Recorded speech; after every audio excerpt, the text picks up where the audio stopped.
ঝরঝরে পোলাও রেসিপি চান? তাহলে আজকের রেসিপিটা আপনার জন্য। আসসালামু আলাইকুম। কাছে এবং দূরে, দেশ এবং দেশের বাইরে সকলকে জানাই ঈদ মোবারক, ঈদুল আজহার অনেক বেশি শুভেচ্ছা। আর শিমুর রান্নাঘরে আপনাকে স্বাগতম।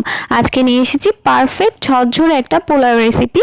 পোলাও পারফেক্ট না হলে কোনো কিছুর সাথেই ভালো লাগবে না, তাই পারফেক্ট হওয়া চাই পোলাও। তো চলুন শুরু করি খুব সহজে পোলাও রেসিপি, এবং অবশ্যই সেটা পারফেক্ট ঝরঝরে হবে। তো প্রথমে আমি চাউল নিয়ে নিয়েছি। চাউলটা ভালোভাবে ধুয়ে একটা ছাঁকনিতে পানি ঝরতে দিয়েছিলাম। এরপরে আমি চাউলের উপরেই কাট মশলা, তেজপাতা, এলাচ এবং আদা রসুন বাটা নিয়ে নিলাম। এরপরে আমি একটা পাত্রে এখন তেল নিয়ে নিচ্ছি পরিমাণ মতো। তেলটা গরম হলে এখানে আমি পেঁয়াজ দিয়ে দিয়েছি পরিমাণ মতো। পেঁয়াজটা একটু বেশি লাগবে যেহেতু আমি বেরেস্তার জন্য তুলে রাখবো। তো পেঁয়াজ ভাজতে ভাজতে যখন বাদামি কালার হয়ে আসবে আমি অর্ধেক পেঁয়াজ এখান থেকে তুলে রাখবো। বেশি অর্ধেকটাই তুলে রাখবো বেরেস্তার জন্য, আর বাকিটা আমি পোলাওর জন্য রেখে দিব। এরপরে আমাদের আগে থেকে রেডি করা চাউল এবং মশলাগুলো তেলের উপরে দিয়ে নিলাম এবং ভালোভাবে ছড়নির সাহায্যে নাড়তে থাকবো যাতে তলায় না লেগে যায়। আর আমরা অফ ক্যামেরায় পানি গরম করতে দিয়েছিলাম, সেটা ক্যামেরায় দেখানো হয়নি। তো চাউল যতটুকু নিয়েছি তার ডাবল পরিমাণে আমরা পানি নিয়েছি।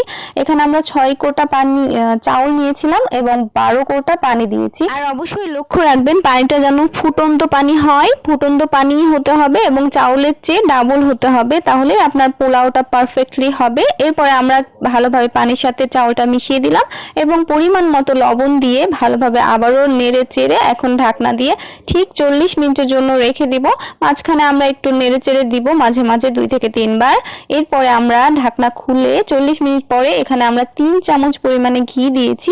ঘি দেবার পরে আবারও আমরা ভালোভাবে চাউলের সাথে মিশিয়ে এখানে 10 থেকে 15 মিনিটের জন্য মিডিয়াম আঁচে রেখে দিব। একদম চুলোর আঁচ একদমই কমিয়ে ফেলতে হবে, এছাড়া আপনার চাউলটা একদমই লেগে যাবে, পোলাওটা একদমই লেগে যাবে। তো একদমই মিডিয়াম আঁচে আমরা দিয়ে এখানে 10 থেকে 15 মিনিটের জন্য ঢাকনা দিয়ে রেখে দিব।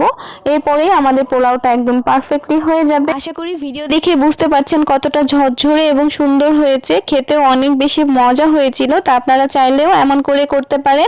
আর অবশ্যই কেমন লাগলো আমাদের রেসিপি কমেন্ট করে জানাতে ভুলবেন না। তো আজকের মতো এখানে শেষ করছি। আল্লাহ হাফেজ।